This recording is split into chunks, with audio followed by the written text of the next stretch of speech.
Om Namo Narayana, welcome back. Today we're reading the Satyayana Upanishad. The mind alone is the cause of bondage and liberation of the people.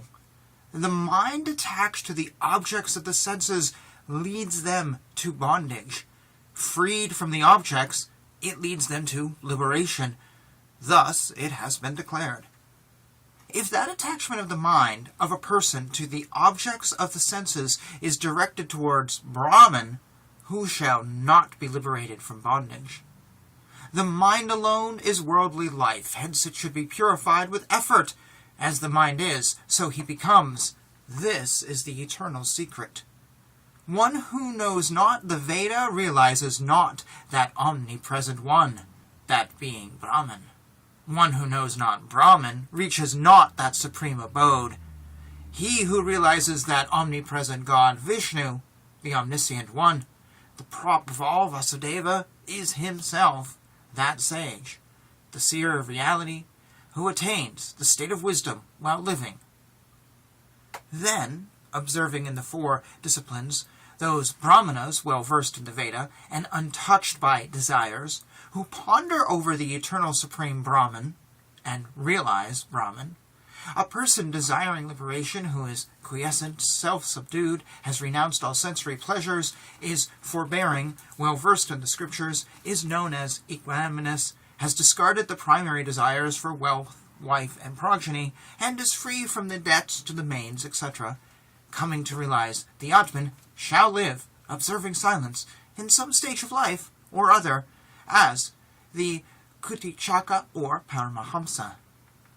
Then entering into the final stage of life, the sannyasa, he may possess 5 small mantras as is proper. He should possess, as long as he lives, the 5 things, that being the threefold staff, the sacred thread, the garment consisting of a loincloth, sling, and holy ring of sacred grass.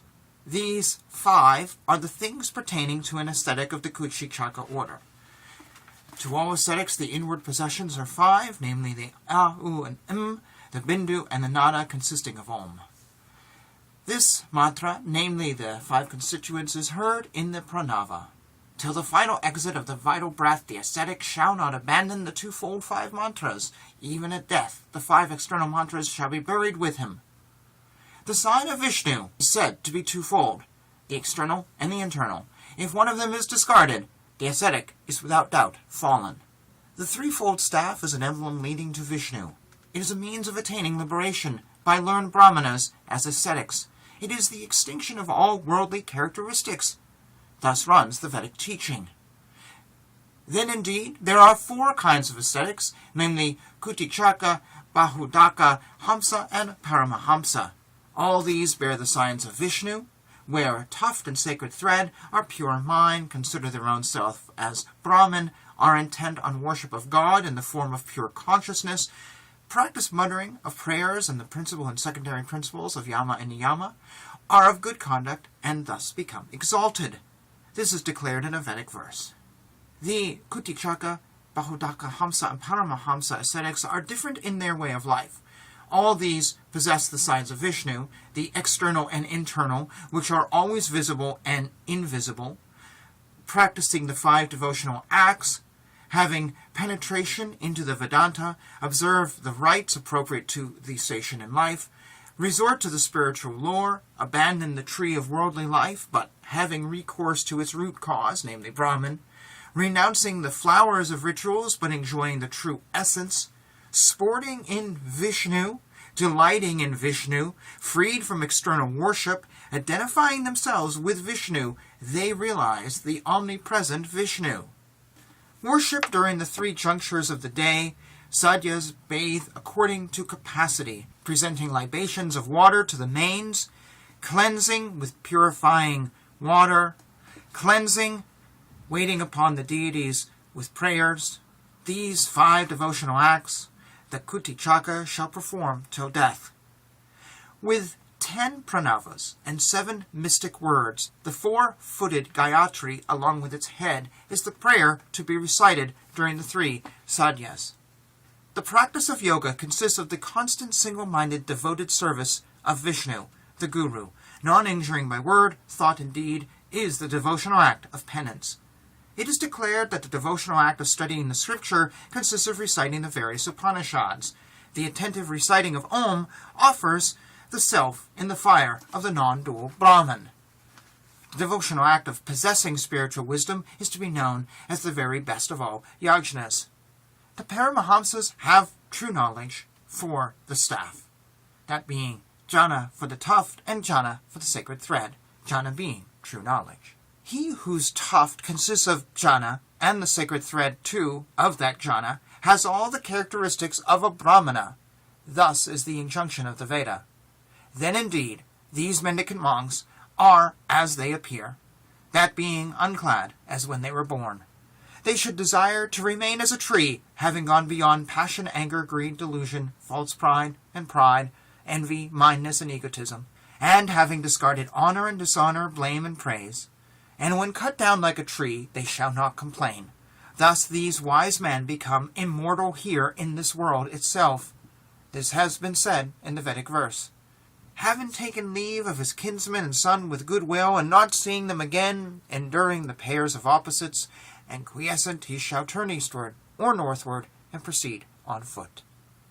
Equipped with a water vessel and staff, seeing 4 cubits of ground alone before him, wearing sacred thread and tuft, or remaining shaven-headed, having a family of his body alone, and receiving from people alms unbegged, or begged for bare sustenance, having a vessel made of clay, or wood, or gourd, or strung leaves, as might be provided, and clothed with a garment of hemp, silk, grass, or a patched garment, or a deerskin or leafy one, strung or unstrung, shaving his head alone at the junction of the seasons, without removing hair below and in the armpits, and never the tuft, he shall reside in a fixed place for 4 months of the rainy season, during which the inward soul, the omnipresent Vishnu, is asleep.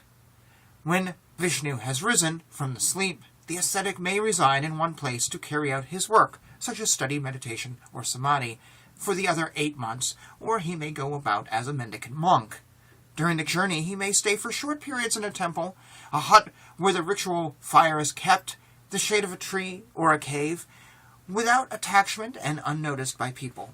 He shall be quiescent like fire when fuel is exhausted, and he shall not give or cause trouble to anyone anywhere.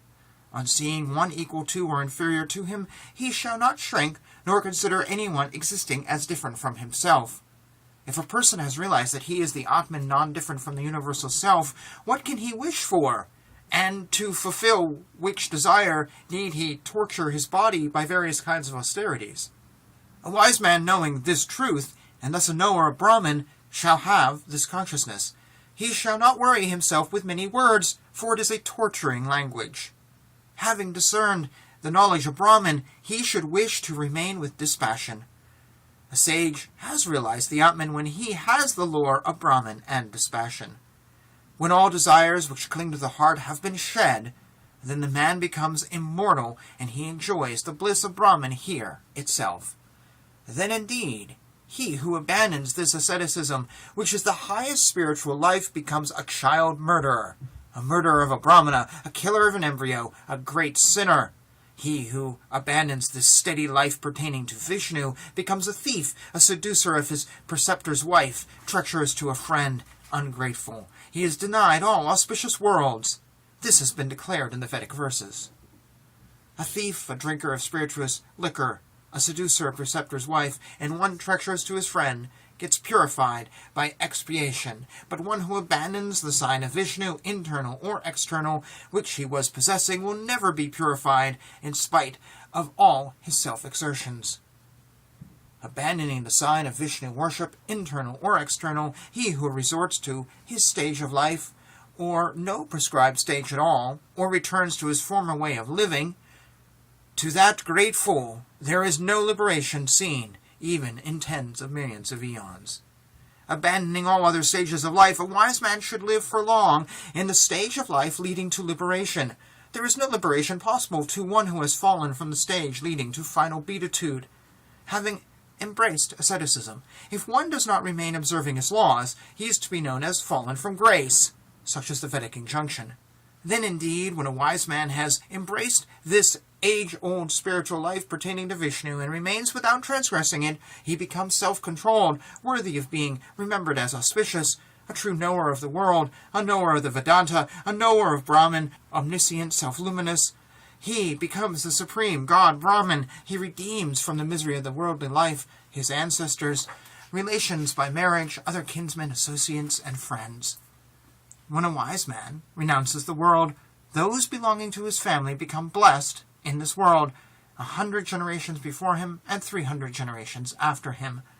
The scriptures say that a very pious mendicant monk redeems 30 generations of his family after him, 30 generations before and 30 generations after those who follow the first 30. The Vedic teaching is that the ancestors of a wise man are redeemed if he were to say that he has renounced, even while his final breath remains in his throat. Thus, hence, wise men have said that this age-old lore of the self, the discipline pertaining to Vishnu, shall not be expounded till one has oneself realized the goal, not to one who has not studied the Veda, has not conviction of the self, has not freed himself from attachment, has not become pure, has not approached to receive this of his own accord, and who has not made earnest efforts to know them. This has been said in a Vedic verse as well. Once Brahmavidya approached the god Brahma and said, "Guard me, I am your treasure. Do not reveal me to one who is envious, crooked, or crafty. Thus I shall be of potent strength." This discipline of the Atman pertaining to Vishnu shall be revealed to a person after a careful test as to whether he is of pure conduct, attentive, intelligent, observes celibacy, and has approached the guru of his own accord for receiving instruction. With those ascetics who have been taught the scripture by a guru and do not honor him in word, thought, and deed, the guru does not dine. Similarly, good ascetics do not eat the food from houses where ill-mannered receive alms. Such is the injunction of the scripture. The guru is the supreme righteousness. The guru alone is the sole means of liberation. He who honors not his guru, who gives initiation into the single syllable, has all his scriptural learning, penance, and spiritual wisdom oozed out as water from an unbaked clay vessel. He who has supreme faith in God and the same faith in his guru as a knower of Brahman who reaches supreme beatitude. Such is the teaching of the Veda, and thus ends this Upanishad. So this is one of many Upanishads I've read in the recent past on this channel that have talked about the 4 types of monks. You can reference these and other things. It's very similar. But this is the first one that I've read that talks about what happens if you stop being a monk. That's very interesting. So I shall just let you ponder these words and not say any more other than thank you for joining me. And thank you for being a part of this journey through all 108 Upanishads.